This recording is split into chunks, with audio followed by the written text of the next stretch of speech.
Hi there. Welcome to NapTime History channel. Tonight we're about to take a journey through the absolute worst jobs in medieval history. Picture yourself standing in a narrow London alley at 3 in the morning, wooden bucket in hand, staring down into a pit of human waste so deep and foul that even the rats have abandoned it. The stench hits you like a physical wall, making your eyes water and your stomach churn.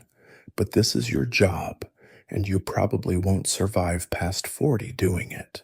So, before you get comfortable, take a moment to like the video and subscribe, but only if you genuinely enjoy what I do here. And hey, drop a comment letting me know where you're listening from and what time it is there. I love seeing how far these bedtime stories travel. All right, let's begin the story. You are a gong farmer in medieval London, and your entire existence revolves around other people's excrement. The name sounds almost quaint, doesn't it? Like you're tending to some exotic musical instruments in a peaceful field. But the reality is far more visceral.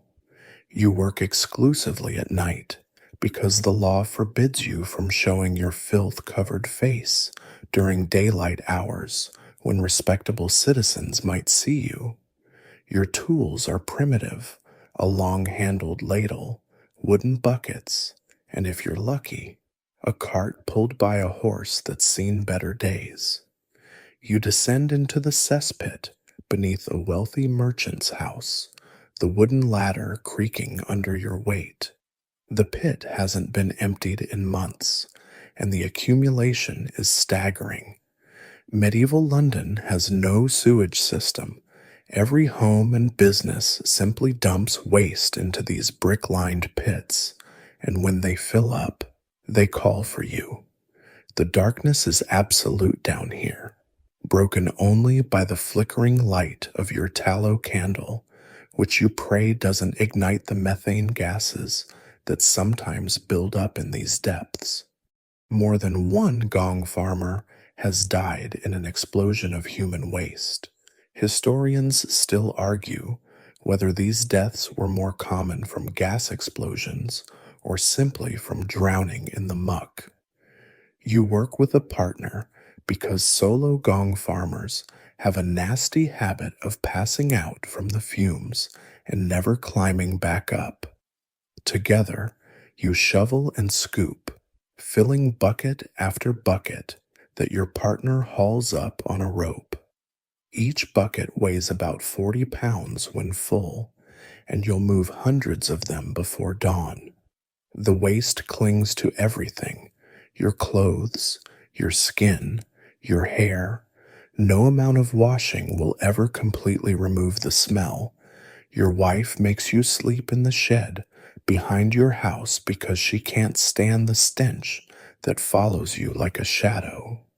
The pay is actually decent, one of the few compensations for this nightmare.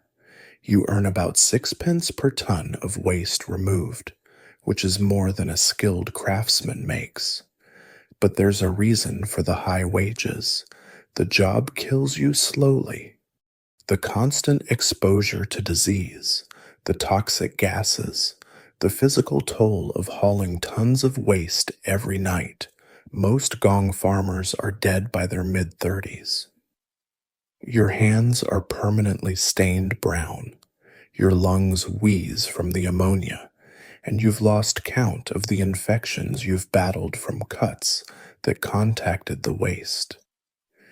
Here's something historians rarely mention. You're also part of an underground economy. That waste you're collecting, it's valuable. Tanners buy it for processing leather, farmers want it for fertilizer, and there's even a black market for the stuff. You've developed a keen eye for which households produce the best quality waste.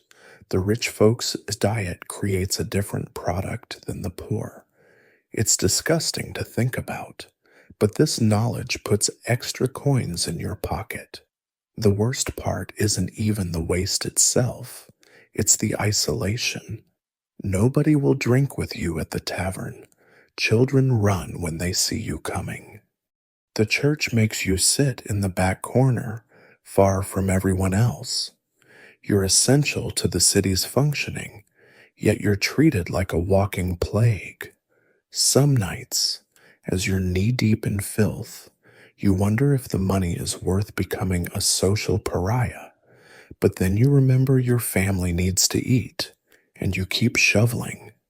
The church bell tolls midnight as you make your way through the empty streets, and people literally cross to the other side when they spot your black hood. You're the town executioner, and that hood isn't just for dramatic effect, it's the law. You must remain anonymous, faceless, a living symbol of death rather than a person. Your neighbors know who you are. Of course, in a town of 8,000 souls, secrets don't keep, but they pretend ignorance during daylight hours, averting their eyes when you buy bread, refusing to let their children play with yours. You inherited this position from your father, who inherited it from his. It's not a job you choose, it chooses you, branded into your bloodline like a curse. The authorities prefer it this way. Who better to train a new executioner than someone who's been swinging the axe since childhood? You learned to sharpen blades before you learned to read, practiced on pigs and sheep, while other boys played with wooden swords. Your father made you watch your first execution at age 7. You vomited behind the scaffold, but he just patted your shoulder and said you'd get used to it. The irony is that you're actually skilled at what you do. A good executioner is an artist of death, and you take pride in your craft despite the horror of it. You know exactly where to strike to sever a head in one clean blow, third vertebra from the skull, angle the blade just so. You've studied anatomy from stolen medical texts because botching an execution means facing the mob's fury. Nothing turns a crowd uglier than watching someone hack away at a neck like they're chopping firewood. You've seen it happen to less skilled executioners in other towns. The crowd stormed the scaffold and beat the executioner to death with his own axe. Your workshop sits at the edge of town. Naturally, inside, you maintain an arsenal that would make a knight jealous. 3 executioner's swords, massive two-handed beasts that cost more than most people's houses. Several axes of different weights for different neck thicknesses. You've noticed that merchants' necks are fattier than peasants', requiring a heavier blade, the wheel for breaking bones, the iron tongs for tearing flesh, the brazier for heating brands. Each tool has its purpose, its own maintenance ritual. You oil the blades nightly, test their edges on thick rope, adjust the balance by filing the pommel. But here's what really haunts you. It's not just execution. You're also the town torturer, and this is where the job becomes truly unbearable.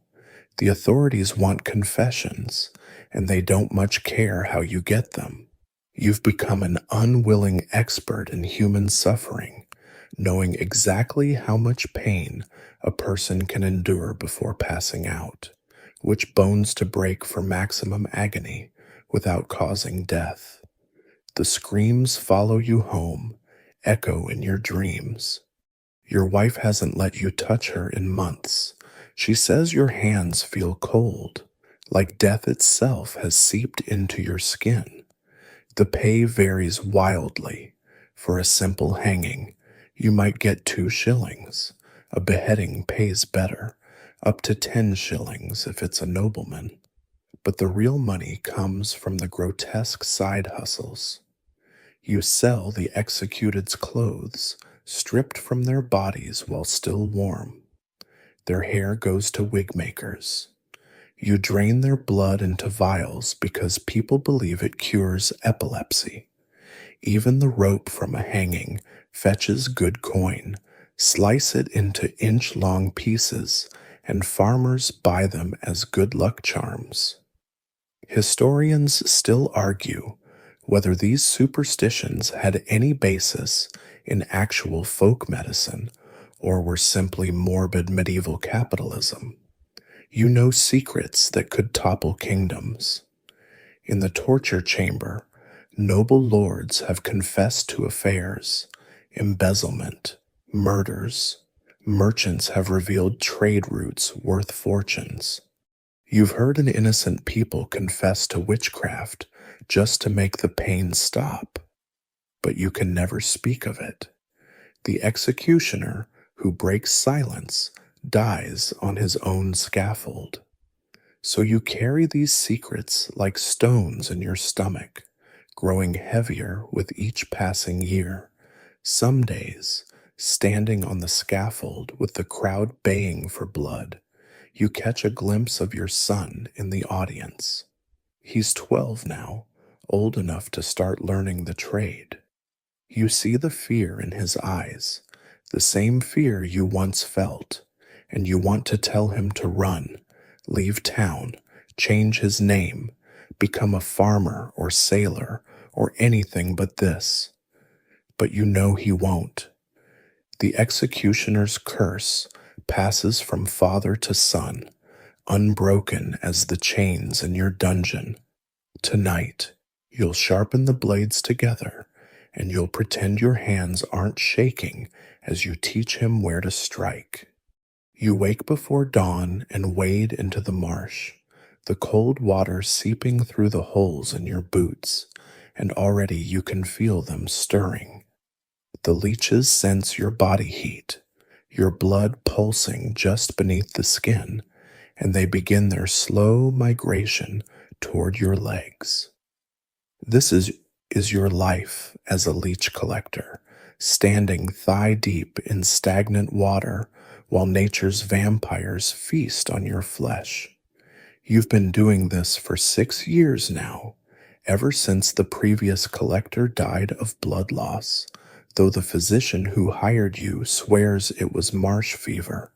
Your legs are a map of scars, thousands of tiny circular marks where leeches have fed. The fresh wounds never fully heal before new ones appear. You've learned to recognize different species by their bite patterns.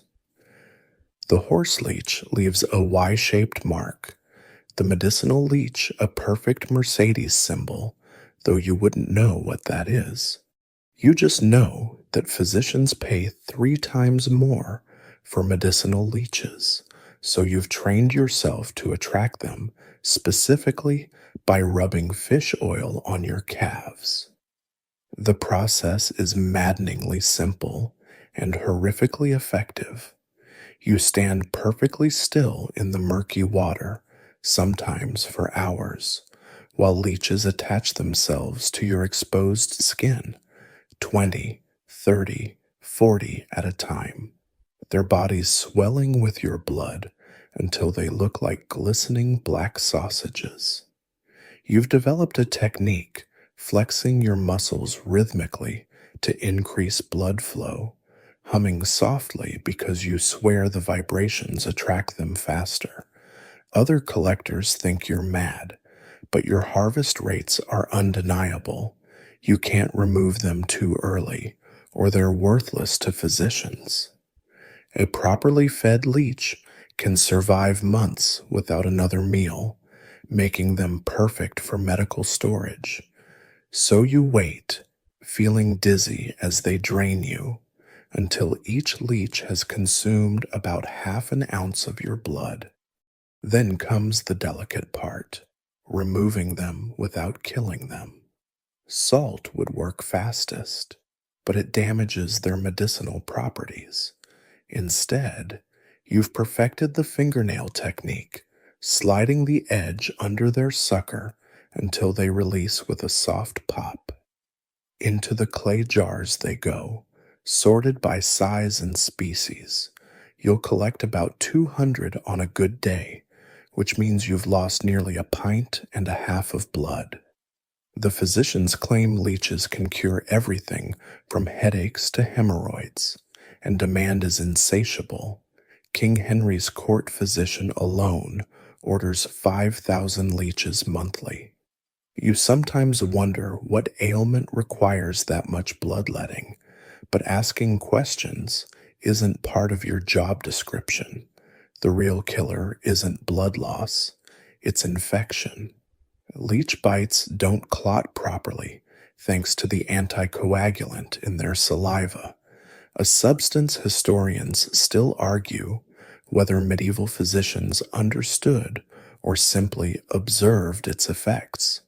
Your legs weep constantly, clear fluid mixed with blood seeping through the rags you wrap around them. In winter, the wounds crack and bleed anew.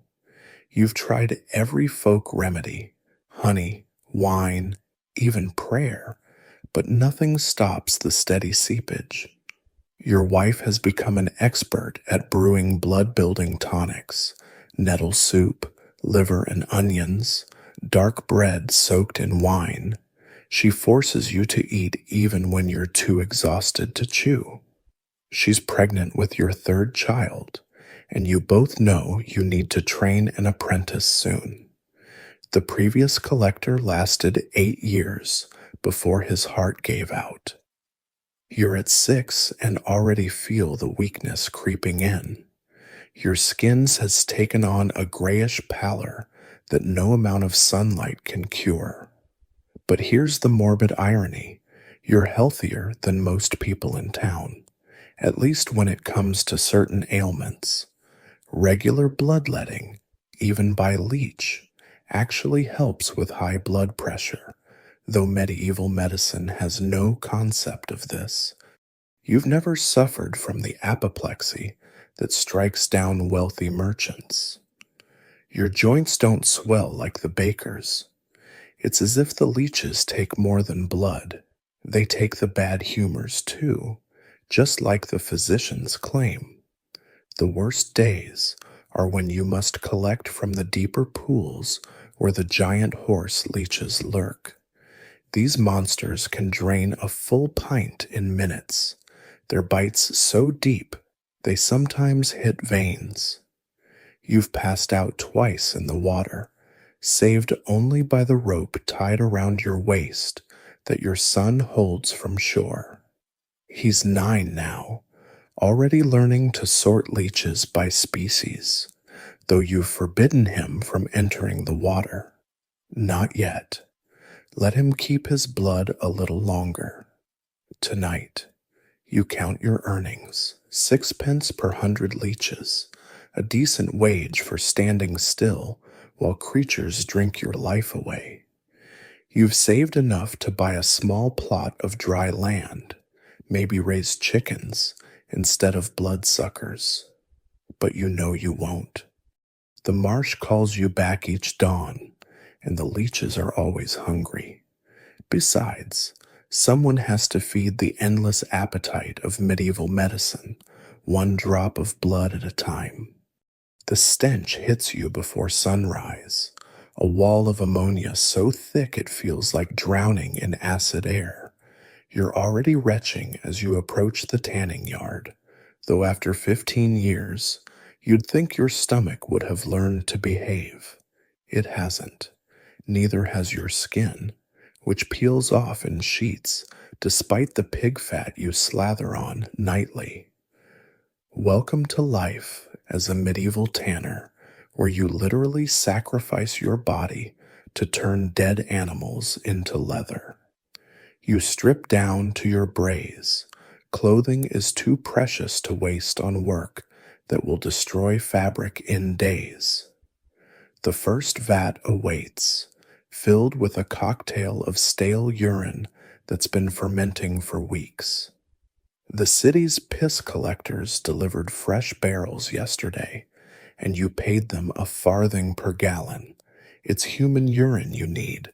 Dog and pigeon dung come later in the process.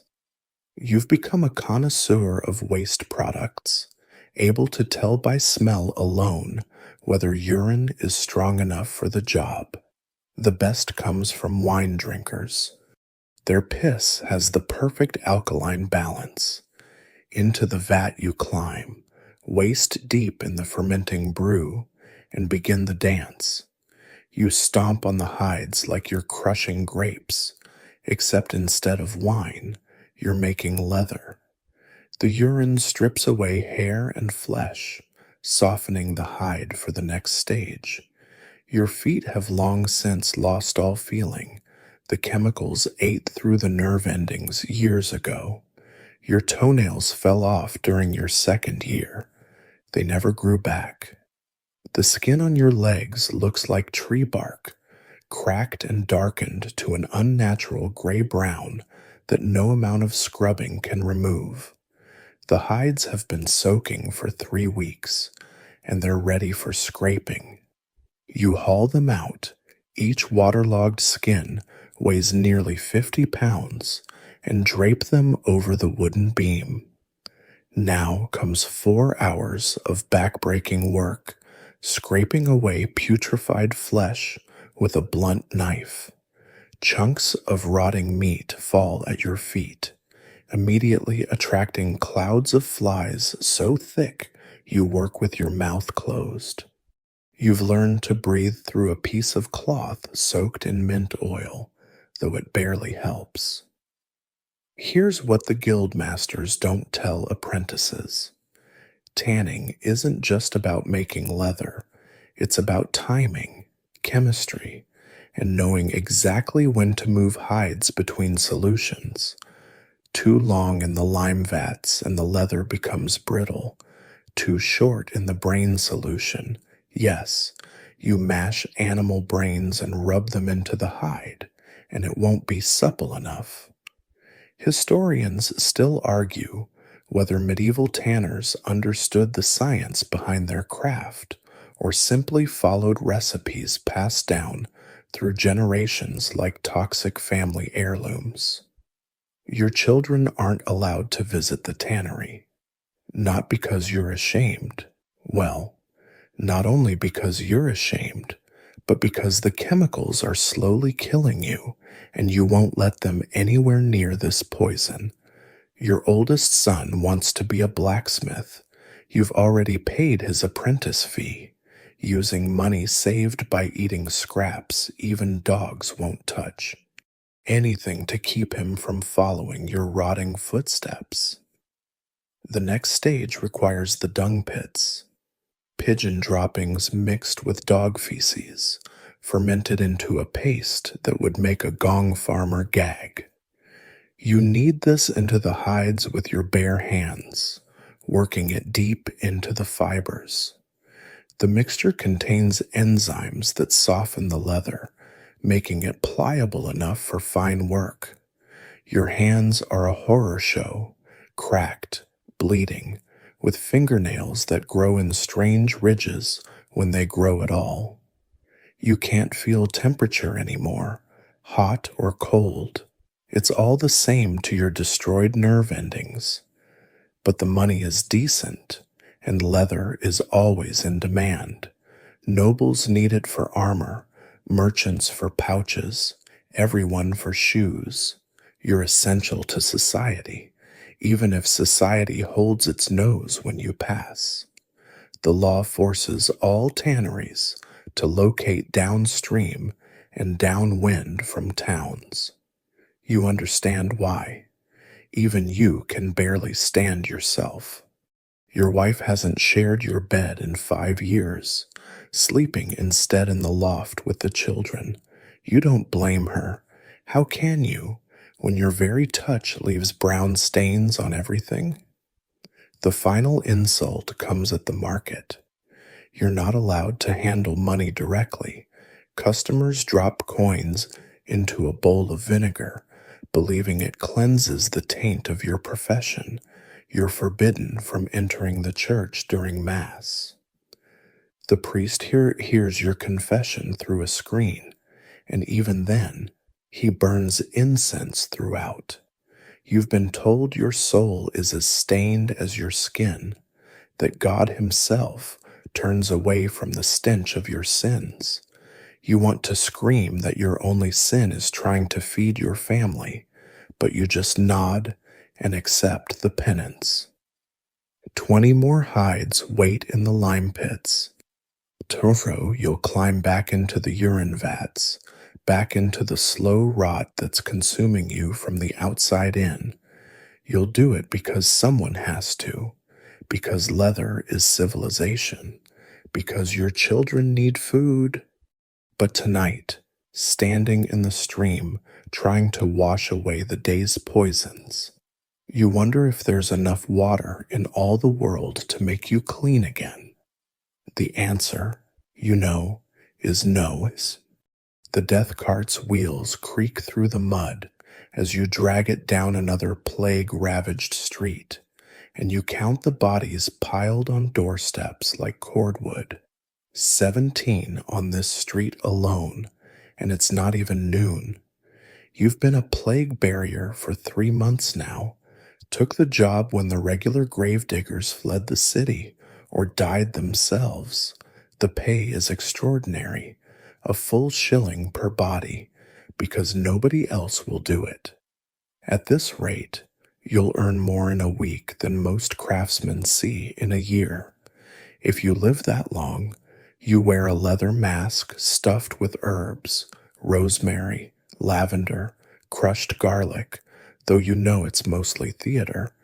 The miasma theory says bad air causes plague, but you've seen careful men die, while reckless ones survive. Still, you'll take any protection you can get. Your partner, Willem, lasted 6 days before the buboes appeared in his neck. You buried him yourself, pocketed his final wages, and found a new partner by sunset. That's how it works now. Death has become a business, and business is booming. The first house has 3 bodies waiting, a mother and 2 children, arranged carefully on the step with coins on their eyes. Someone loved them enough to prepare them properly, though not enough to stay and risk infection. You've learned to read the signs, how long they've been dead by the color of their skin, whether they died of plague or secondary infections. These 3 show the telltale black fingers, the buboes that gave the Black Death its name. Into the cart they go, stacked like logs. You've become an expert at body Tetris, fitting them together to maximize space. Your new partner, a young man who claims he survived the plague and is therefore immune, helps you lift them. Historians still argue whether survival actually conferred immunity or if this was medieval wishful thinking. Either way, he seems fearless, whistling as he handles corpses that would send priests running. You've stopped learning partners' names. They never last long enough to matter. The city has assigned you to the poor quarter today, where bodies accumulate faster than you can collect them. The rich hire private burial services, quick midnight interments in churchyards with proper rites. The poor get you in your cart, headed for the plague pits outside the walls. No prayers, no ceremonies, just efficiency. You've developed a rhythm. Grab the feet. Your partner takes the shoulders. Swing on 3. The bodies are lighter than you expected. Plague wastes people away, turns them into husks of themselves. By afternoon, your cart groans under the weight of 43 bodies, men, women, children, even a few dogs. Plague doesn't discriminate. You've stopped seeing faces, stopped thinking of them as people who once laughed and loved and dreamed. They're just work now, items to be transported from point A to point B. It's the only way to stay sane. Your partner has stopped whistling. Even he has limits, apparently. The plague pit is a scene from hell itself, a massive trench, 30 feet wide and already half full of bodies in various stages of decay. The stench is beyond description, sweet rot mixed with lime, shit, and something else, something uniquely plague-like that burns your nostrils.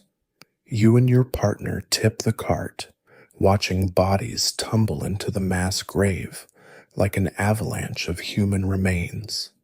Lime burners stand ready with their buckets, dousing each new layer with quicklime to speed decomposition and supposedly prevent the spread of disease.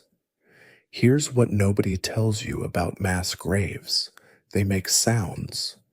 Gases escape from decomposing bodies, creating groans and sighs that echo from the pit. The first time you heard it, you ran, convinced the dead were rising.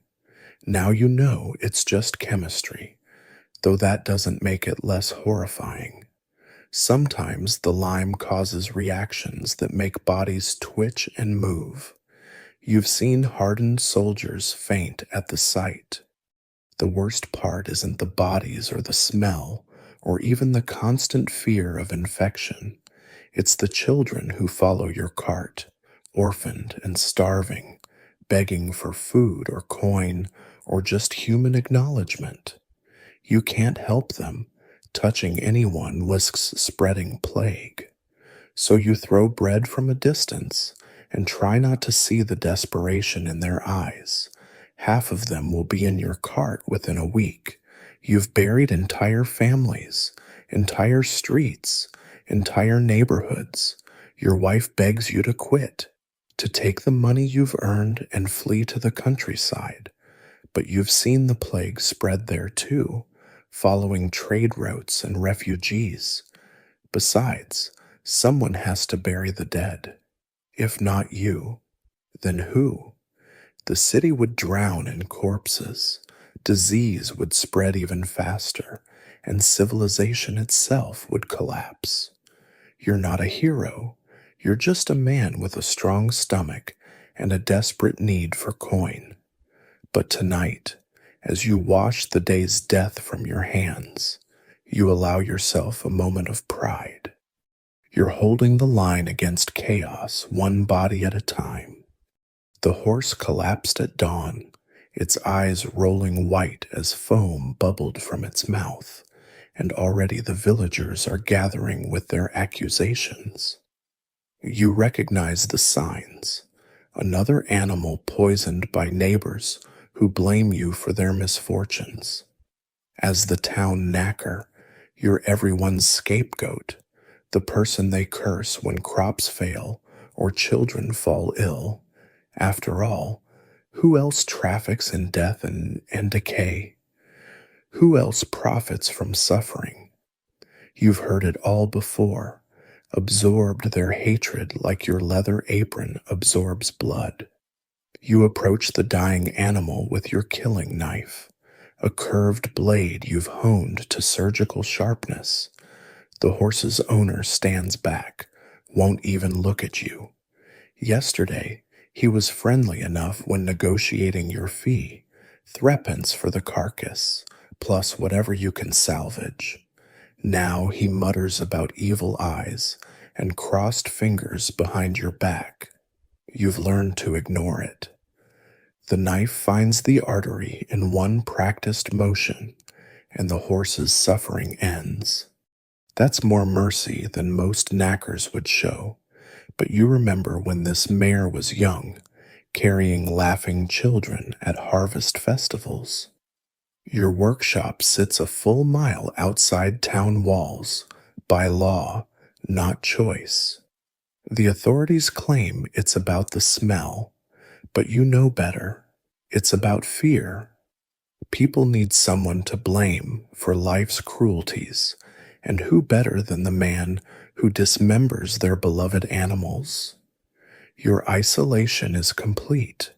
No tavern will serve you. No merchant will trade with you directly. Even lepers cross the street when they see you coming. The dismantling begins immediately. Nothing can be wasted. You've become a master anatomist through necessity, knowing exactly where to cut to preserve valuable materials. The hide goes to tanners. Remember that crocodile dung sunscreen from earlier? Well, horsehide makes the finest leather for nobles' gloves. The tail and mane hair to mattress stuffers and bow makers, bones to glue makers and dice carvers, hooves to comb makers. Even the blood has value, collected in buckets for painters who mix it with their pigments. But here's what really pays: the organs. You've developed a side business that would horrify the villagers even more if they knew. Physicians and alchemists pay premium prices for specific parts: horse hearts for love potions, livers for divination, testicles ground into powder and sold as virility enhancers to aging merchants. Historians still argue whether medieval medicine's use of animal organs had any therapeutic value or was purely superstition monetized. Your son helps now, 12 years old and already marked by association. No child will play with him. No girl will dance with him at festivals. You see the resentment building in his eyes, the same poison that nearly consumed you 20 years ago. You try to teach him pride in the craft, how you prevent disease by removing carcasses quickly, how every part you salvage serves a purpose. But he just sees the blood under your fingernails and the way people spit when they say your name. The worst days are when you must collect pets, dogs, cats, even exotic animals from noble estates. Their owners weep as you load the bodies, then curse you for profiting from their grief.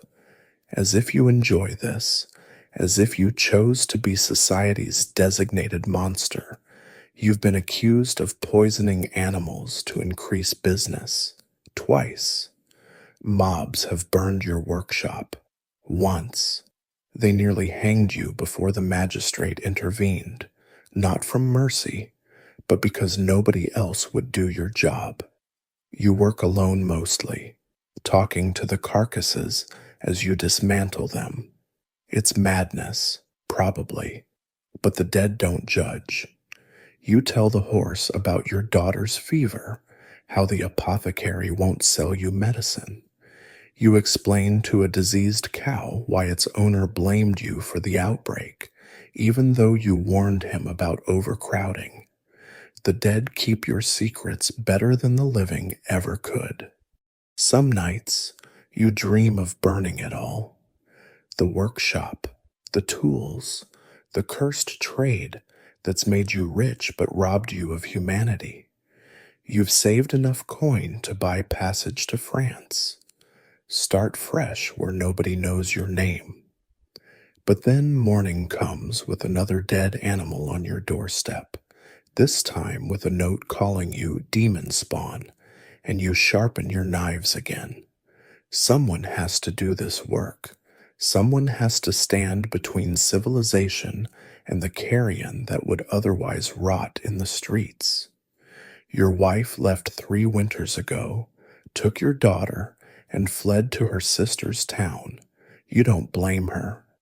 The final straw was when villagers hung a diseased pig from your door with a sign reading "Knacker's Kin."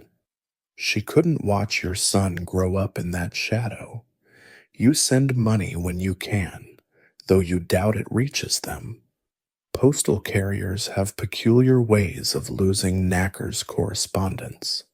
Tonight, you'll teach your son to read, a rare skill you learned from a disgraced monk who didn't care about your profession. Education might be his escape from this inherited curse.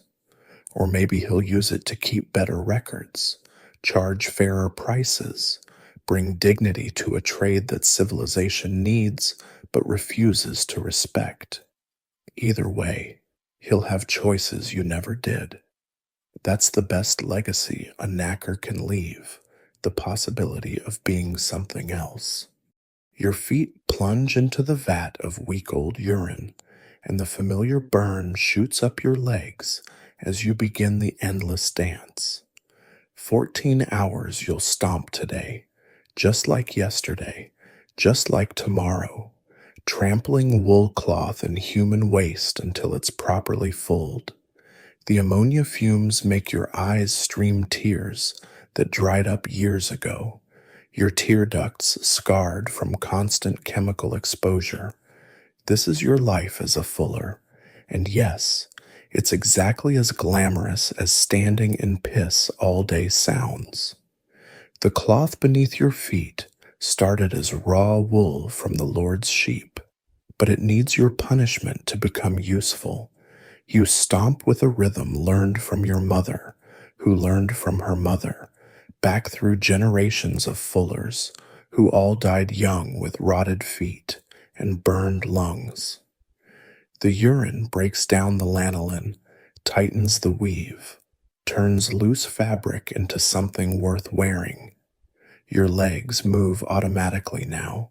Lift, stomp, slide, repeat.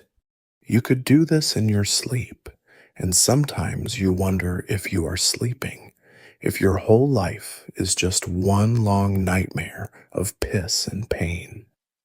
By the third hour, the numbness sets in. It starts in your toes, what's left of them anyway, and creeps up your calves. The veteran fullers call it the blessing because it means you can't feel the chemical burns anymore. Your apprentice, a boy of 10, whose parents sold him to you for bread money, hasn't developed the numbness yet. He cries constantly, begging to rest, but rest means hunger. The cloth merchants don't care about a child's tears. They want their fabric fulled and ready for market. You remember your own apprenticeship, how your master beat you when you tried to climb out of the vat. Fuller's feet never leave the piss, he'd say, punctuating each word with his stick. Now you understand. Stop moving and the cloth won't felt properly. Improperly fulled cloth means angry merchants. Angry merchants mean no pay. No pay means your family starves. So you stomp through the pain, through the exhaustion, through the degradation of spending your life knee-deep in human waste. The smell stopped bothering you years ago, your nose dead to anything but the strongest odors. Your wife claims she can smell you coming from 3 streets away, though she says it with affection now. She's grown used to the fuller's perfume, that unique blend of ammonia, wet wool, and despair. Your children were born into it, don't know their father any other way. Sometimes you catch them playing fuller with buckets of water, stomping and laughing, and you want to scream at them to find any other game. Here's something people don't realize. Fulling requires skill. Any fool can stand in piss, but knowing when cloth is properly treated takes years to learn. Too little, and it remains loose and worthless. Too much, and the fibers felt into an unusable mass.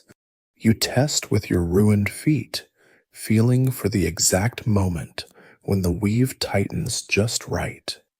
It's an art passed down through generations of chemical burns and early deaths.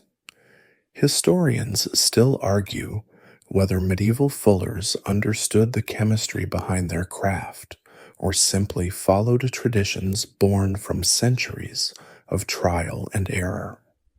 Your workshop sits by the river, another legal requirement. like the tanners and knackers pushed to society's margins. The constant need for water to rinse the cloth means you're always damp, always cold. Winter is the worst. The urine doesn't freeze, too much ammonia, but your feet do. You've lost 3 toes to frostbite, watching them turn black and fall off into the vat. You fished them out and threw them in the river, couldn't leave them in the fuller's earth, bad for business. The guild pretends to care about your welfare.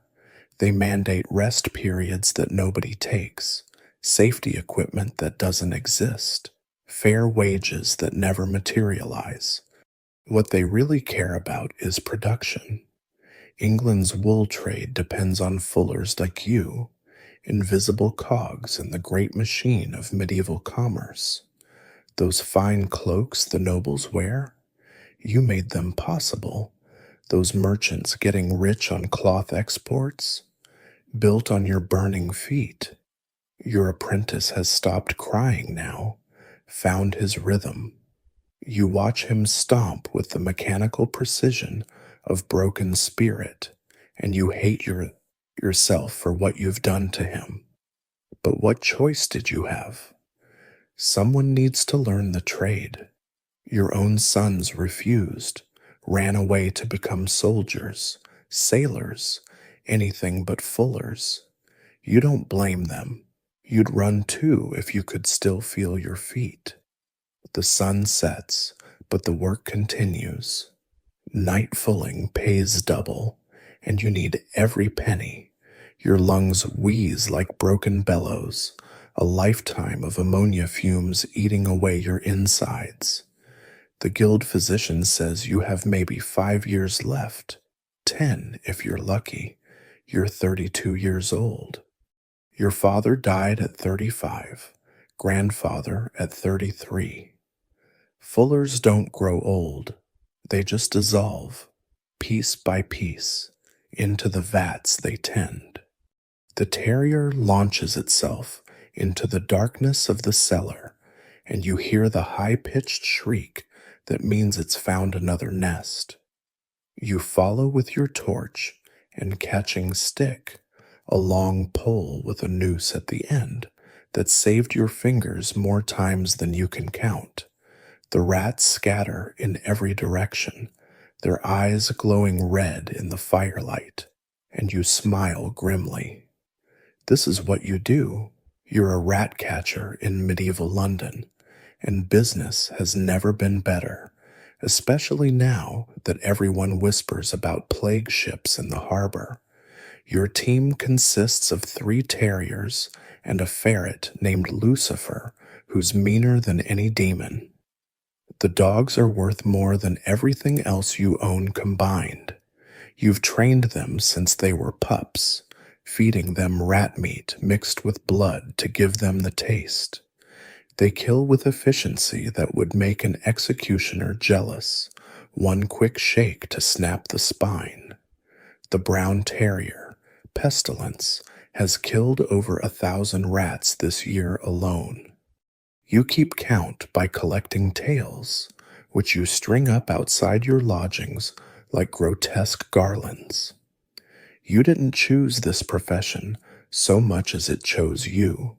Started when you were 8, following your uncle through the sewers and cellars of London. He taught you to read rat signs, the grease marks on walls where they travel, the ammonia scent of their nests, the specific gnaw patterns on wood that tell you how many are in a colony. By 12, you had your own route. By 15, your own team of dogs. Now, at 25, you're the most sought-after rat catcher in 3 parishes, though that popularity doesn't extend to social situations. The cellar belongs to a grain merchant who's losing a fortune to rat damage. You can see why. The walls are Swiss cheese, holes everywhere, and the floor is littered with droppings the size of olive pits. These aren't your ordinary house rats. These are wharf rats, brown monsters that came on ships from God knows where. They're aggressive, clever, and they carry diseases that make strong men shit themselves to death in days. You've seen what happens when they bite: the fever, the swelling, the black fingers that give warning of worse to come. Your methods are varied and horrifying. For small infestations, you use the traditional traps, spring-loaded jaws, that can snap a rat's spine or take off its head entirely. For larger colonies, you mix arsenic with tallow and grain, creating poison balls that the rats can't resist. But your specialty is the hunt, you and your animals working in perfect synchronization to clear entire buildings. You block the exits with metal grating, release the ferret to flush them out, then let the dogs do what they do best. The merchant hovers nearby, handkerchief pressed to his nose. They always do that, as if the smell of rats is worse than the plague they carry.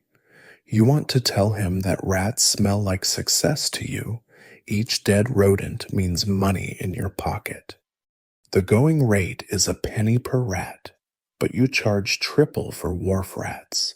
They're dangerous, disease-ridden, and smart enough to avoid regular traps. One bit through your leather glove last month, leaving a wound that still weeps yellow pus. Here's what civilians don't understand. Rats are winning the war. For every one you kill, 10 more are breeding in the walls. They gestate for just 3 weeks and can have litters of 12. You found nests with 3 generations living together, grandparent rats teaching youngsters which baits to avoid. Historians still argue whether medieval people understood the connection between rats and plague. But you've seen too many rat-heavy buildings become death houses weeks later to believe it's coincidence. Your wife begs you to find other work, says the rats will be the death of you. She's probably right. Rat catchers don't tend to die peacefully in their beds. Your uncle went from an infected bite, watched his arm turn black and swollen before the fever took him. Your mentor fell through rotted floorboards while chasing rats, broke his neck in a basement full of the creatures. They ate his eyes before anyone found him. You've already written your will, such as it is. Everything to your wife except the dogs.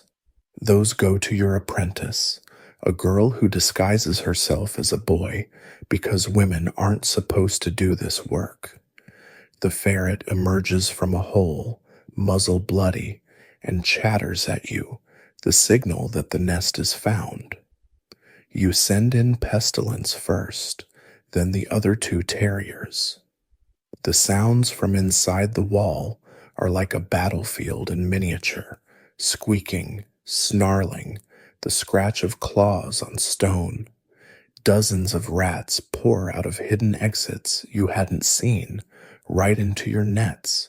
You club them efficiently, professionally, trying not to think about the fleas jumping from their cooling bodies to your clothes. By dawn, you've collected 93 tails. The merchant pays grudgingly, complaining about the cost even as he eyes the pile of dead rats with relief. You'll burn the bodies outside town, can't risk leaving them to spread disease. Your dogs are exhausted but satisfied, covered in blood and rat fur. You're tired too, bone-deep weary from a night of hunting, but there's no rest. Another merchant has already sent word. His warehouse is overrun. The rats are winning, but you'll keep fighting. It's what you do. It's all you know. The tooth comes out with a wet crunch, bringing a chunk of jawbone with it, and your patient screams through the leather strap clenched between his remaining teeth. Blood fountains from the hole, spattering your apron with fresh crimson to mix with the dried brown stains from this morning's amputations. You pack the wound with spider webs and wine-soaked cloth, your standard treatment for everything, while his friends hold him down on your wooden chair. Welcome to the sophisticated world of medieval surgery, where your barber, surgeon, dentist, and butcher all rolled into one. Your shop displays the traditional red and white pole, the red representing blood and the white representing bandages, though most people think it's about the blood-soaked rags you hang out to dry. Inside, your tools hang on the wall like instruments of torture, because that's essentially what they are. Bone saws rusty with other men's blood. Cauterizing irons that you heat in the same fire where you warm your lunch. Tooth-pulling pliers that double as nail removers when business is slow. Everything serves multiple purposes in the barber-surgeon trade. You learned this profession the way everyone does, through violent apprenticeship.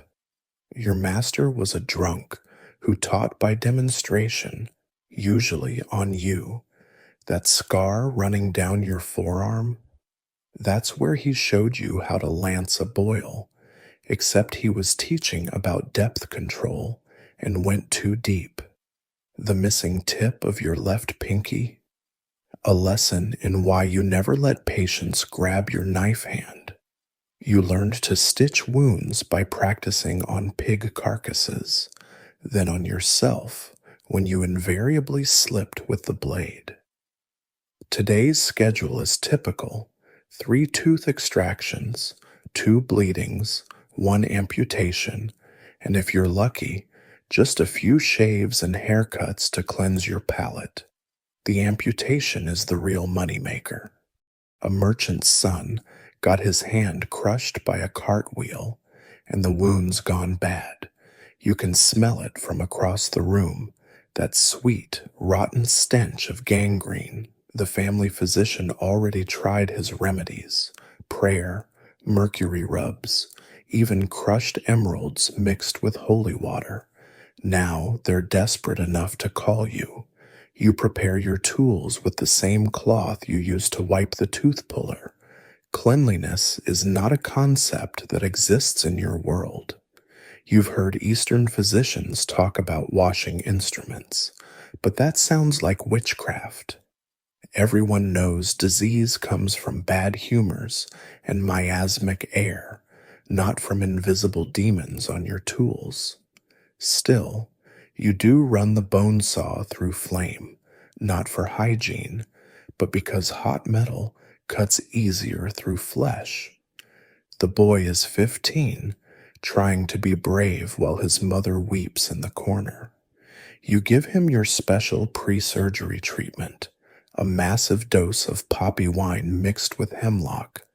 Not enough to kill him, just enough to make him too confused to fight. Your assistants, 2 massive brothers who usually work as gravediggers, pin him to the table. Speed is everything in amputation. The longer it takes, the more likely he'll die from shock. You've gotten your time down to under 3 minutes, from first cut to cauterization. The saw bites into flesh just below the elbow, and the screaming starts despite the drugs. You work mechanically, ignoring the sounds, the smell, the way his mother has fainted, through skin, through muscle, then the horrible grinding as metal meets bone. Your assistants hold steady as the boy thrashes, blood everywhere, pooling on the floor, soaking through your shoes. The hand comes free with a final push, and you toss it into the bucket with today's other removed parts. Now the real challenge, Stopping the bleeding before he expires on your table, you grab the cauterizing iron from the fire, glowing orange hot, and press it against the stump. The sizzle of burning flesh fills the shop, along with smoke that makes everyone gag. The boy has mercifully passed out. You seal every major vessel you can see, then slap on a poultice of egg whites, rose oil, and turpentine. If he survives the night, he might live. Historians still argue whether medieval surgical survival rates were as low as rumored or if successful cases simply weren't recorded. Your afternoon shaves go quickly. Most customers just want their monthly bloodletting. You open a vein, let it flow into a bowl until they feel faint, then charge them 6 pence for the privilege of controlled exsanguination. One regular swears it cures his headaches. Another believes it prevents plague. You don't discourage these beliefs. Bloodletting is easy money, and at least you're not removing organs. But here's your secret shame. Sometimes you actually help people. That farmer whose leg you amputated last summer, he's walking on a wooden stump, still alive, still farming. The baker's wife, whose abscessed tooth you pulled, she brings you free bread, grateful to eat without agony. You're not a physician with their Latin and astronomical charts. You're just a butcher who works on living meat. But when all the prayers and potions fail, when the educated doctors retreat to their theories, people come to you. The boy survives the night. His mother pays you with her wedding ring, the only valuable thing she owns. You take it because sentiment doesn't buy supplies, but you charge her half your usual rate. Word spreads that you saved the merchant's son, and by week's end, your appointment book is full. More teeth to pull, more limbs to saw, more blood to let. You sharpen your tools on the same stone you use for razors and prepare for another day of healing through butchery. The king's bowels rumble ominously as you help him onto the velvet-cushioned close stool and you mentally prepare for another performance of your most intimate duty. You are the groom of the stool, holder of one of the most prestigious positions at court, though explaining that to outsiders usually results in horrified laughter. Yes, you wipe the royal bottom.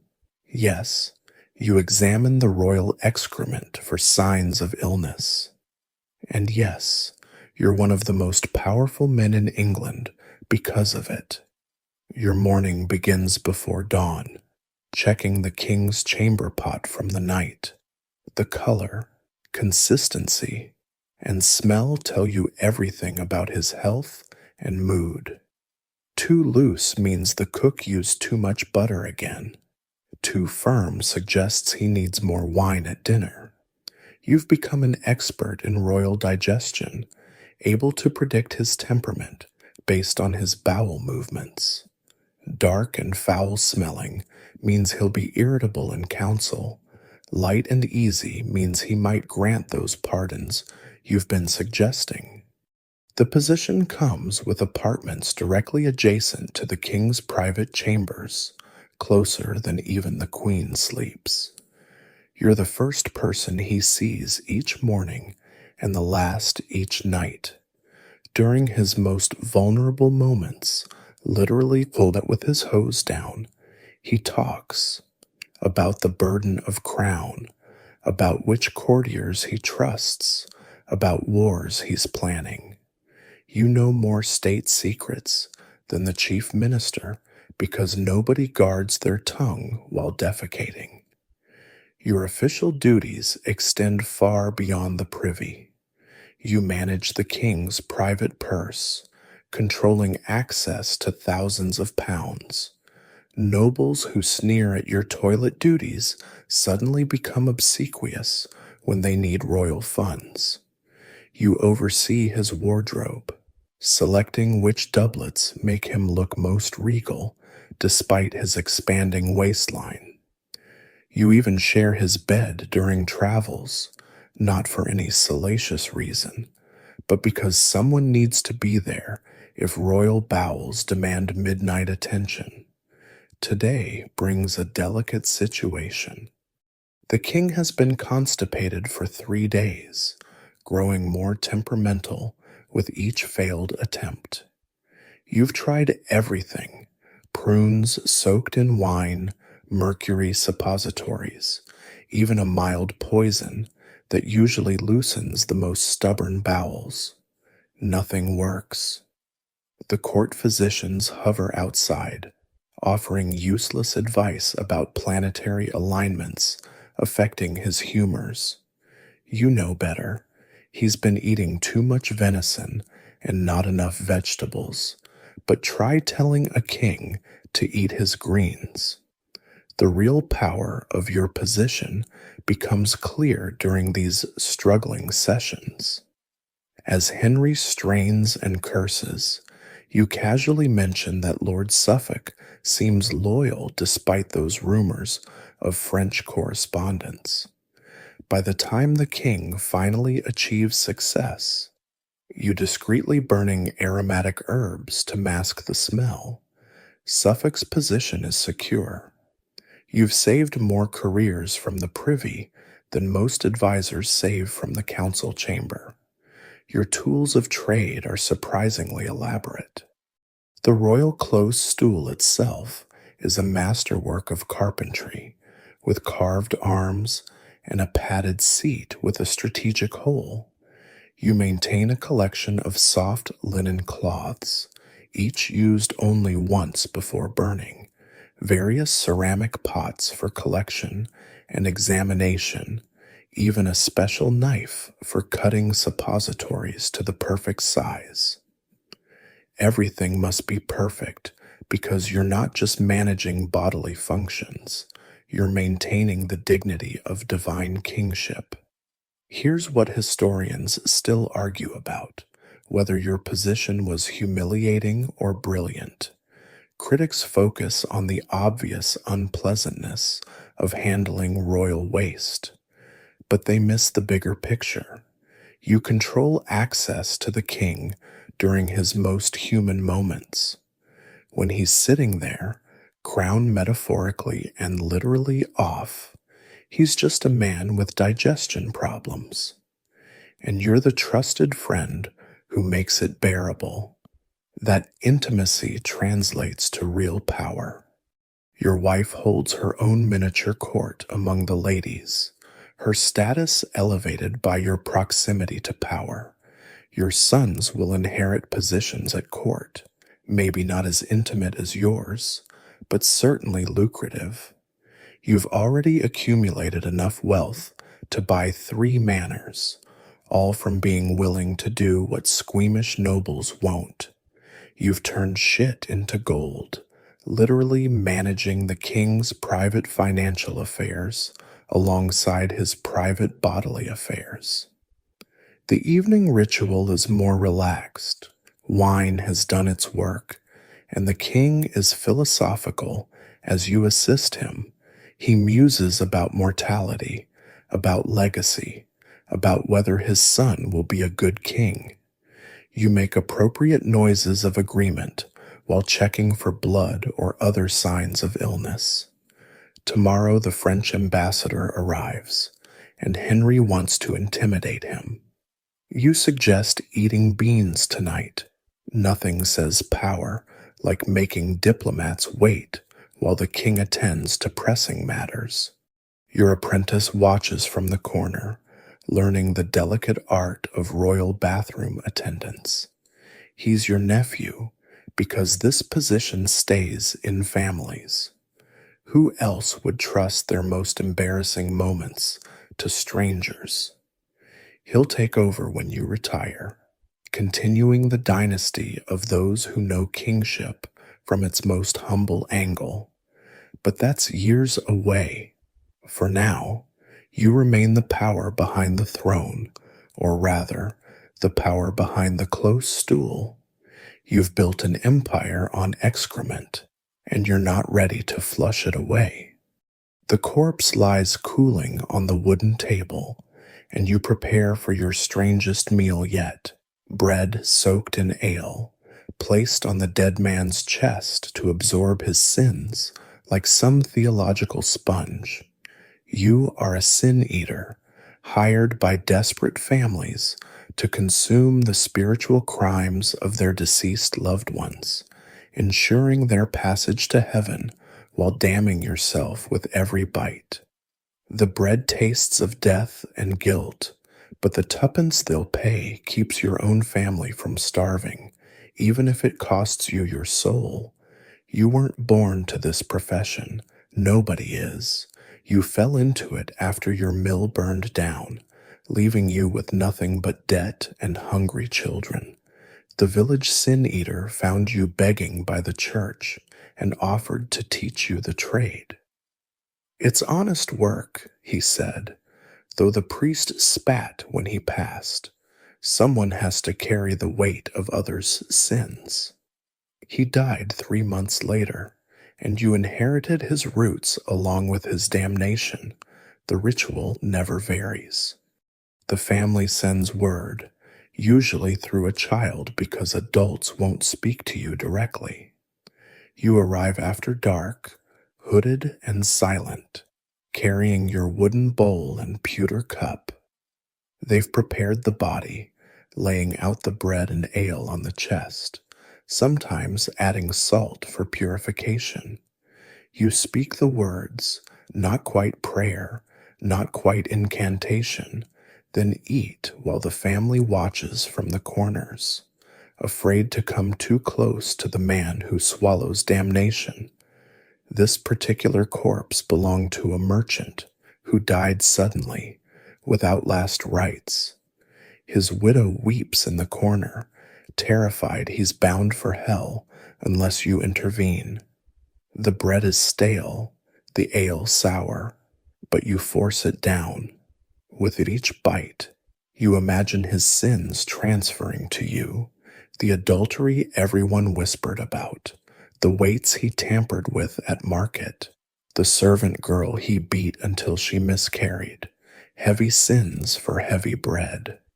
Your own family lives in a cottage at the crossroads, the traditional home for those who exist between worlds. Your wife hasn't touched you in 2 years, afraid that sin is contagious. Your children are shunned at market, called sin spawn and worse. But they eat regularly, which is more than most can say. The church condemns your practice, yet desperate families still call. Historians still argue whether sin eating was widespread or just folklore.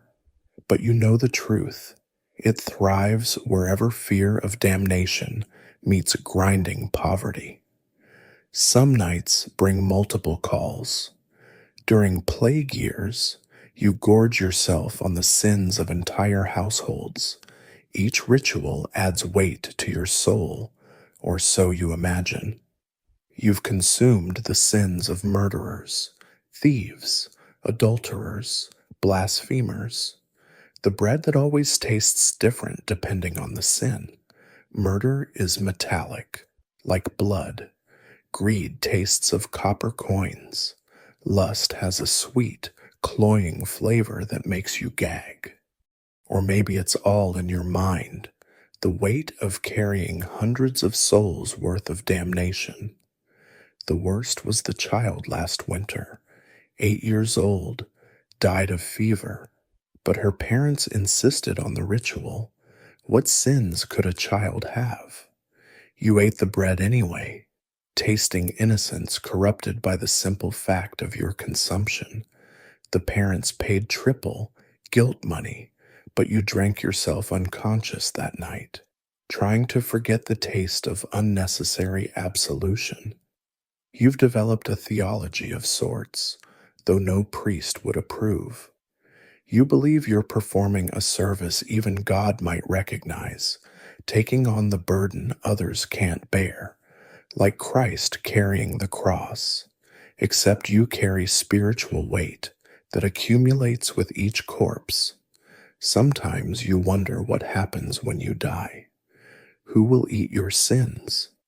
Who could stomach the accumulated evil of 1,000 souls? Your ledger reads like a catalog of human failure. Thomas the baker, gluttony and wrath.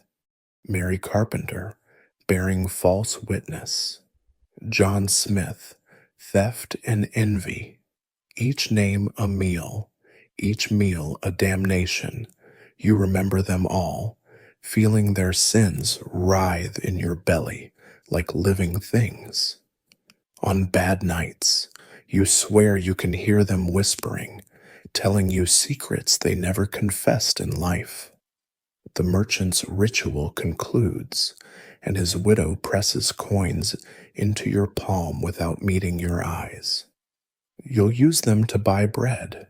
Ironic, consuming normal food with money earned eating sin. As you leave, you hear her telling neighbors the sin eater came, and their relief is palpable. The merchant will rest easy now, his sins digested in your cursed stomach. Walking home through empty streets, nobody travels the same roads as a sin eater. You feel the familiar weight settling in, not physical, but spiritual, like wearing chains made of other people's failures. Your cottage glows with candlelight, and you know your wife waits up despite her fear. She'll serve your supper in wooden bowls, burning them afterward. She'll watch you eat normal food, like you're performing another ritual, checking for signs that the sin has changed you visibly. Tomorrow will bring more corpses, more sins, more coins.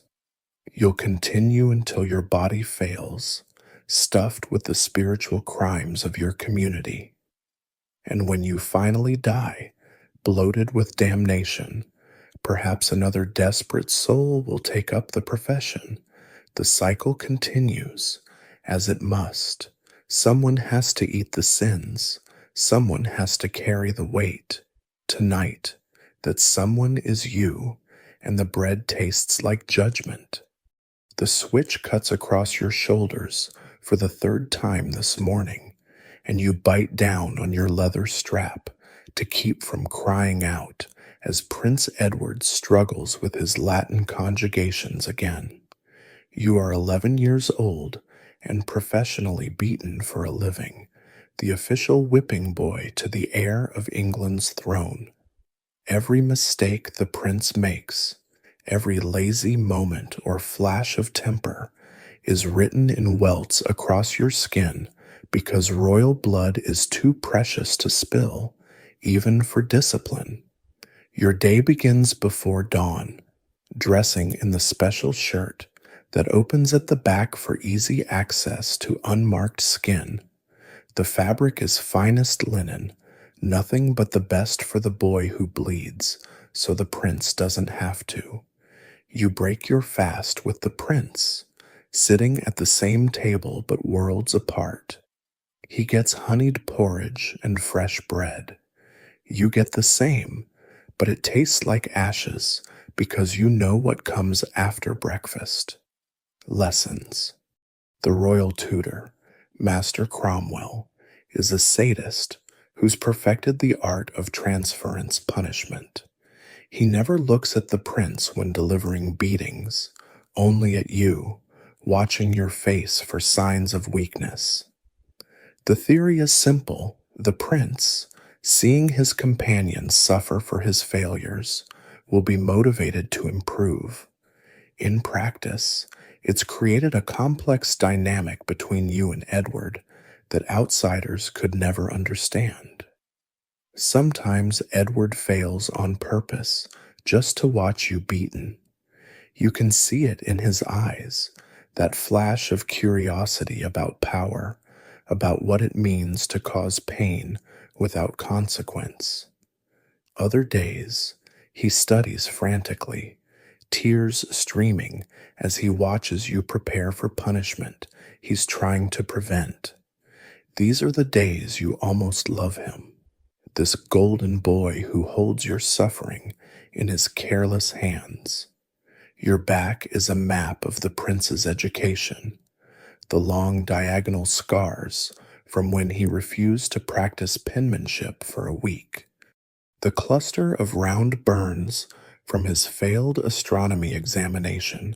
Master Cromwell favored hot coins that day, the bite marks on your shoulder from when you were held down and bitten by the kennel master's assistant because Edward kicked one of the king's favorite hounds. Every punishment carefully calculated to leave permanent reminders without crippling you. After all, a dead whipping boy teaches no lessons. Here's what historians still argue about: whether the position was actually beneficial despite the obvious horrors. You live in luxury compared to common children. You wear fine clothes, eat rich food, sleep in a feather bed. You're receiving the same education as the future king, minus the beatings. Wait, no, you get those too. But you can read Latin, speak French, understand mathematics and astronomy. If you survive to adulthood, you'll be one of the best educated non-nobles in England. The relationship between you and Edward defies simple explanation. You're not friends. How can you be friends with someone whose mistakes are carved into your flesh? But you're not enemies either. You're something stranger, two halves of a bizarre whole. He experiences childhood through your pain. You experience privilege through his proximity. When he succeeds, you both celebrate. When he fails, only you suffer. But he watches with an intensity that suggests he feels something. Your mother visits monthly, allowed brief audiences to ensure you're still alive. She weeps every time, touching your ruined back with shaking fingers. She's been paid handsomely for your service, enough to lift your entire family from poverty. Your siblings eat meat daily now, wear shoes, learn to read. The price of their elevation is written in scar tissue across your body. She tells you you're brave, that God sees your sacrifice. You want to tell her God seems particularly interested in watching children bleed. The worst punishments come from the king himself. When Edward shows cowardice during sword practice or disrespect to visiting ambassadors, Henry orders special corrections. These involve the professional torturer, the same man who extracts confessions from traitors. He's artist enough to cause excruciating pain without permanent damage. During these sessions, Edward is forced to watch without blinking. You've learned to go somewhere else in your mind, imagining you're a bird flying far from towers and whips and the strange burden of being beaten for another's sins. But there are unexpected moments of grace. When Edward successfully completes his studies for a full week, you're rewarded together, trips to the royal mews, extra desserts, days without lessons. During these reprieves, you almost feel like normal boys. He shows you secret passages in the castle. You teach him common songs your mother sang. For brief moments, the dynamic shifts, and you're just two children navigating an impossible situation. The irony is that you're probably the only person in England who truly understands the prince. You know his fears, his weaknesses, his cruelties and kindnesses in ways even his parents don't. Every beating has taught you to read his moods, predict his failures, understand the pressures that will someday make him king. If you survive to his coronation, you'll be uniquely positioned to serve or manipulate the monarch whose education was written on your body. Tonight, you apply salve to fresh welts from today's geography lesson. Edward couldn't remember the primary exports of Flanders. Your skin is more scar than smoothness now, a living testament to royal education. Tomorrow brings more lessons, more opportunities for failure, more pain. But you'll endure, as you always do, because somewhere in this twisted relationship lies opportunity. The whipping boy who survives becomes the king's most trusted advisor. After all, who else has literally bled for his success? The shovel breaks through the coffin lid with a splintering crack, and the smell that escapes makes even your iron stomach heave. 3 days dead is the perfect window, fresh enough that the body holds together, not so fresh that the family keeps vigil. You're a resurrectionist, a body snatcher, a provider of corpses for the medical colleges that pay gold for fresh specimens. The law calls it desecration, but you call it education.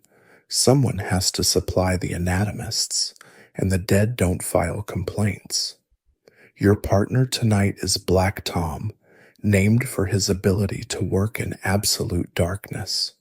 You've been digging together for 2 years now, ever since the Surgeons College tripled their payment for intact corpses. The work is brutal, dangerous, and lucrative enough to make the risk worthwhile. Between you've developed a system that can empty a grave in under an hour, faster if the ground is soft, slower if the family paid for a lead-lined coffin. The cemetery sits on Hampstead Heath, far enough from the city that the night watch rarely patrols. You've bribed the gravedigger for information about recent burials, particularly those without money for secure interment. Tonight's prize is a young woman who died of consumption, perfect for the anatomists studying lung diseases. Her family conducted a pauper's funeral yesterday, which means no stone, no marker, just fresh-turned earth that might as well have a sign reading, "Dig here." You work in silence, communicating through gestures learned through repetition. The technique is specific. You don't excavate the entire grave like amateurs. Instead, you dig at the head, creating a slope down to the coffin, break through just enough to hook ropes around the body, then pull it up the earthen ramp, replace the coffin lid, refill the hole, and by morning only the settling soil hints at disturbance. The family might notice, but by then the body is already on the anatomist's table. The woman comes free, easier than expected. Consumption leaves them light. You wrap her in canvas, treating the corpse with more gentleness than you might show the living. Damaged goods bring lower prices. The surgeons want bodies that look peaceful, as if they volunteered for dissection rather than being stolen from their eternal rest. You've gotten good at arranging faces into serene expressions, closing eyes that death left staring. Your cart waits hidden in the trees, disguised as a night soil wagon. Even grave robbers have cover stories. The body goes in the false bottom, covered with legitimate cargo of human waste. If stopped, guards rarely investigate past the stench. It's perfect camouflage, hiding the dead beneath the effluence of the living. You've transported dozens of corpses this way, right past checkpoints where guards wave you through while holding their noses.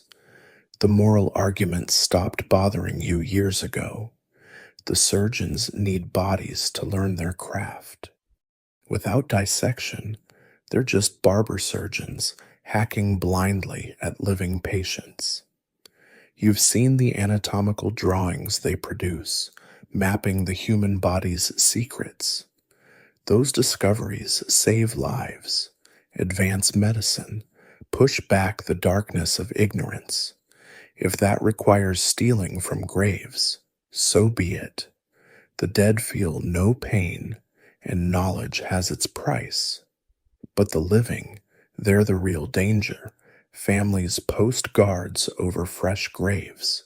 Communities form vigilante groups to patrol cemeteries. You've been shot at, chased by mobs, nearly caught by constables who take bribes from both sides. Last month, resurrection men in Edinburgh were caught and hanged, their bodies ironically donated to the same anatomists they supplied. The crowd cheered as they swung, then guarded their graves for weeks to prevent professional courtesy. Here's what historians still argue about: the economics of body snatching. A fresh corpse brings 2 to 10 pounds, depending on condition and demand. That's more than most laborers make in 6 months. But factor in bribes, tools, transportation, and the constant risk of the gallows, and it's less lucrative than it seems. Still, for men with strong stomachs and few scruples, it beats starving. You've saved enough to buy a small tavern when you retire, if you live that long. The worst part isn't the bodies or the danger, it's the requests for specifics. Surgeons developing new techniques request particular types of corpses. Young women for studying childbirth complications, old men for understanding joint diseases, children for, you don't ask what for, you just fill orders like a butcher, except your meat comes pre-deceased. Usually, there are rumors of resurrection men who got impatient, who made their own corpses to order. You're not that desperate. Yet. Your wife thinks you work night shifts at the docks. Your children believe you're a porter. The truth would destroy them, turn them into pariahs like the Knackers family. So you maintain the lie, washing grave dirt from under your fingernails, burning clothes that smell too strongly of death. You've become expert at deception, creating alibis and false identities. The resurrection man's true art isn't digging, it's living a double life without going mad. Dawn approaches as you deliver tonight's harvest to the surgeon's college's back entrance. The porter expects you, counting out coins while medical students eagerly unwrap your delivery. They'll name her, probably something classical like Ophelia or Beatrice, and spend weeks exploring her secrets. By the time they're done, she'll have taught them more about tuberculosis than 100 textbooks. You tell yourself this makes it worthwhile, this transformation of theft into education. Tomorrow night, you'll dig again. Black Tom knows of a merchant buried with gold teeth, a bonus atop the body price. The work continues because the need continues. As long as surgeons require corpses and the law forbids donation, resurrection men will haunt the graveyards. You're not proud of what you do, but you're not ashamed either. You're just another merchant in capitalism's strangest market, where the commodity is human flesh and the customers wear physicians' robes. Supply and demand, one corpse at a time. You slide through the narrow tunnel, brick scraping against your shoulders, following the telltale glint of something metallic in the sewage flow ahead. The stench doesn't bother you anymore. 3 years of toshing through London's intestinal maze has killed your sense of smell, along with most of your sense of dignity. But that glint could be silver, could be gold, could be the find that finally lifts you from sewer scavenger to respectable citizen. You've heard the stories of toshers finding jewels worth a year's wages. Today might be your turn. The tunnel opens into a larger chamber where several flows converge, creating a whirlpool of human waste, kitchen scraps, and urban runoff. This is prime toshing territory. Everything the city loses or discards eventually washes down here. Coins dropped through street grates, jewelry slipped from soapy fingers, even the occasional purse cut from a belt and dropped during a chase. It all ends up in this subterranean treasury of filth. You work by touch mostly, the darkness too complete for even experienced eyes. Your fingers, wrapped in oiled leather that's worn thin in places, sift through the sludge with practiced efficiency. Broken pottery, ignore. Bone fragments, ignore. But metal sings a different song against your fingertips. You've developed an almost supernatural ability to distinguish copper from silver, brass from gold, just by texture and weight. Your equipment is simple but essential. The long pole for testing depth and stability. Many toshers have drowned stepping into hidden drops. The leather apron that protects your front from the worst of the sewage. The bag at your hip for treasures, waterproofed with tar. Most importantly, the strips of cloth soaked in gin that you wrap around your face. Not for the smell, nothing helps with that, but for the gases. Sewer gas has killed more toshers than drowning and disease combined. Today's haul starts promising. 3 pennies in the first hour, a broken silver chain, and what might be a pewter spoon. But then you hit the mother lode, a leather purse, still intact, heavy with coins. Your heart races as you rinse it in the relatively cleaner water near a storm drain. Gold glints through the muck. Some merchant's loss is your fortune. This single find equals a month of legitimate work. The other toshers respect territories, mostly. Old Sam works the runs beneath Cheapside Market. Irish Mary, one of the few women tough enough for this work, has claimed the tunnels under the brothel district. You've carved out your own kingdom beneath the jeweler's quarter, where the pickings are literally richer. But territories are fluid down here, and claim disputes are settled with knives in the dark. Here's what the upper world doesn't understand. Toshing requires intelligence. You need to memorize the tunnel layouts, predict flow patterns based on rainfall, know which areas flood during high tide. The Thames is tidal, and twice daily the river pushes back into the sewers. Toshers caught in the wrong tunnel during high tide don't come back. Their bodies wash out to sea, taking their secrets and accumulated treasures with them. The dangers multiply in darkness. Rats the size of cats, made aggressive by competition for the same scraps you're seeking. Pockets of gas that explode at the touch of your lamp. Tunnel collapses from the constant erosion. And worst of all, the hunters. Some gangs have realized toshers carry valuables and wait at tunnel exits. You've fought off 3 robbery attempts this month alone, leaving one would-be thief floating face down in the muck. But the real killer is the slow poisoning. Every tosher develops the cough, deep, wet, permanent. Your skin bears strange rashes that no apothecary can cure. Cuts fester and refuse to heal. You've watched veteran toshers waste away, their bodies finally succumbing to years of toxic exposure.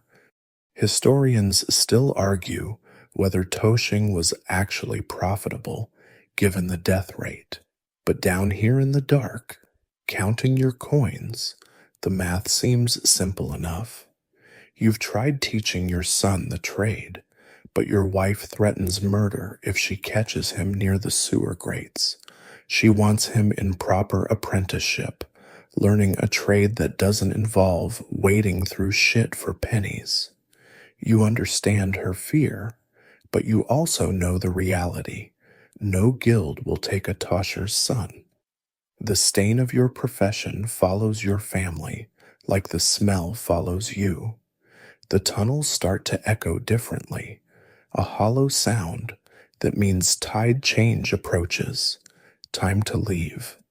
You've mapped 3 exits from this section, always keeping alternatives in case of cave-ins or ambush. Today, you choose the grate near Pudding Lane, emerging into late afternoon sunlight that seems impossibly bright after hours underground. Other toshers are already at the usual tavern, the only one that serves your kind. You compare finds, swap information about new tunnel openings, mourn those who didn't return today. Young William is missing, probably caught by the tide. His territory will be claimed by morning. That's Tosher law, swift, practical, unsentimental. The sewers don't care about your feelings. You count today's treasure, £2, 6 shillings, 8 pence, more than a skilled craftsman makes in a month. But as you cough up black phlegm and feel the fever starting in your bones, you wonder if it's worth it. Your wife will wash the coins in vinegar 3 times before touching them. Your children will pretend not to notice the smell that clings despite your bathing. And tomorrow, you'll crawl back into the tunnels, because this is what you know, what you are. A tosher, mining gold from the city's bowels, one handful of filth at a time. You wake coughing blood again, the metallic taste familiar as morning bread, and know your time grows short, 34 years old, and you've outlived most medieval workers by a decade. Though your body feels ancient as cathedral stones. Around you, London stirs with the same rhythms that have marked your days since childhood, the cry of water sellers, the clatter of cartwheels, the church bells calling faithful to prayer. But you're thinking about endings now, about what it means to survive the unsurvivable, only to die slowly from the surviving itself. Your son helps you dress, his hands gentle with your swollen joints. He's apprenticed to a merchant now, learning numbers instead of night soil roots. You spent everything to buy him that position, every coin scraped from gutters and corpses and noble chamber pots. He'll never know the weight of a full cesspit bucket or the sound rats make when they're fighting over human remains. That's your gift to him, a life where dignity isn't something you wash off at day's end. The morning sun reveals London in all its medieval glory and squalor. Timber houses lean drunkenly over streets running with sewage. Smoke from 10,000 fires turns the air gray-brown, the same color as your permanently stained hands. You've lived through 3 plague outbreaks, 2 great fires, and more kings than you can remember. Each survival took its toll, fingers lost to frostbite, lungs scarred from toxic fumes, a back bent from carrying loads meant for beasts. You walk slowly through Cheapside Market, recognizing faces from every trade that slowly kills its practitioners. There's Robert the Fuller, wheezing between words, his feet rotted from decades in piss vats. Margaret the leech collector sits pale as parchment, her blood donated drop by drop to the medical trade. The rat catcher's boy hawks his father's services. The old man died last week, probably from the infected bite festering on his neck.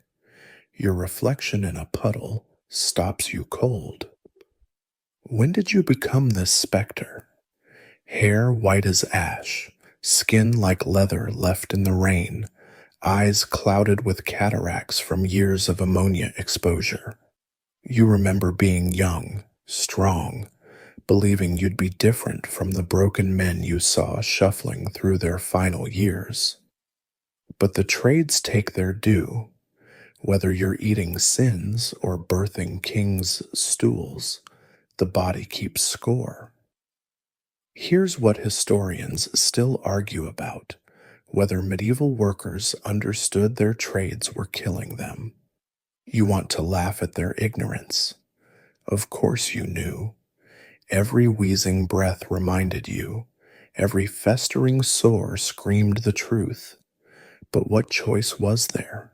Starve quick or die slow, those were the options. At least slow death fed your children, kept roofs overhead, maintained the fiction of purpose. The tavern where workers gather hasn't changed in 20 years. Same scarred tables, same watered ale, same conversations about who died this week. You sit with other survivors, comparing ailments like badges of honor.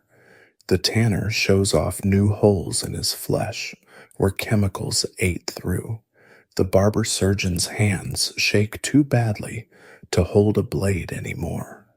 You're all walking corpses, animated by habit and the bizarre human ability to endure the unendurable. But there's pride here too, stubborn and senseless as it might be. You've all been civilization's foundation, doing work that let others live cleaner lives. Every noble's soft clothes came from Fuller's ruined feet.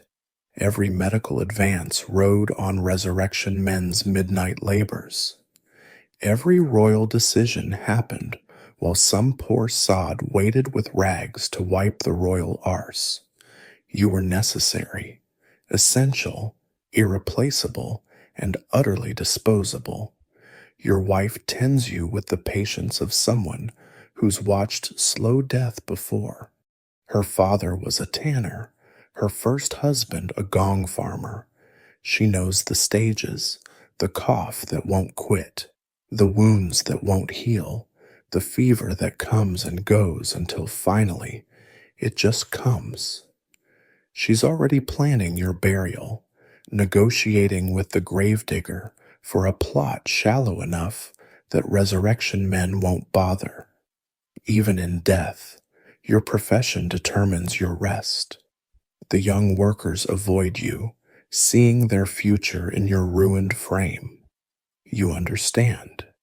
At their age, you also believed you'd be different, stronger, luckier, but the trades are patient. They'll wait while youth becomes endurance.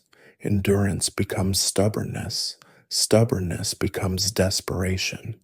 One day these young men will sit where you sit, coughing their lives into dirty rags, wondering how it all passed so quickly. Your final accounting is simple. 3 children raised to adulthood, miraculous by medieval standards. Enough coins saved to bury you proper. A son who can read and write, who'll never know the weight of pre-dawn buckets or the fear of tunnel collapses. Was it worth it? The question feels meaningless as philosophy. You did what was necessary. You survived. That's the only measure that matters. Tonight you'll sleep in a real bed, not a workshop floor or cesspit edge. Your wife will bring willow bark tea for the pain, though nothing touches the deep ache in your bones. You'll listen to London's night sounds, the same screams and laughter and commerce that soundtracked your whole existence. And maybe, if you're lucky, you'll dream of clean water and unstained hands and a world where necessity doesn't wear bodies down to nothing. But probably not. Even in dreams, you're still what work made you, a survivor of history's worst jobs, carrying their weight even as that weight finally crushes you down. Tomorrow the sun will rise on the same trades, the same desperation, the same slow sacrifice of bodies to keep civilization grinding forward. Someone else will lift the buckets, spread the lime, eat the sins. The wheel turns, the work continues, and medieval life staggers on. Sleep settles over London like a burial shroud, soft and inevitable, and you find yourself drifting between memory and dream. The pain that's been your constant companion these 34 years begins to fade, replaced by something almost like peace. Your breathing slows, matching the rhythm of distant church bells, those same bells that have marked every working day of your brutal existence. In this gentle darkness, the weight of all those years, the cesspit fumes, the chemical burns, the society's scorn, seems to lift from your shoulders like morning mist. You think of your son, safe in his merchant's apprenticeship, his hands clean, his future bright. You think of all the unnamed workers who came before and will come after, carrying civilization on their breaking backs. Your wife holds your hand, her touch warm against your cooling skin, and whispers something about rest, about earned peace, about how even the hardest roads eventually lead home. The sounds of medieval London fade to a distant murmur. No more cries of "bring out your dead." No more hammering from the knacker's yard. No more splash of waste buckets in the pre-dawn darkness. Here at the end, you're not a gong farmer or a sin-eater or any of the dozen titles that marked you as untouchable. You're simply human, returning to the earth that you've worked so hard to keep clean for others. Your breathing grows softer, softer still, until it's indistinguishable from the night wind that carries away the last echoes of medieval London's endless labor. Rest now. Your work is finally done.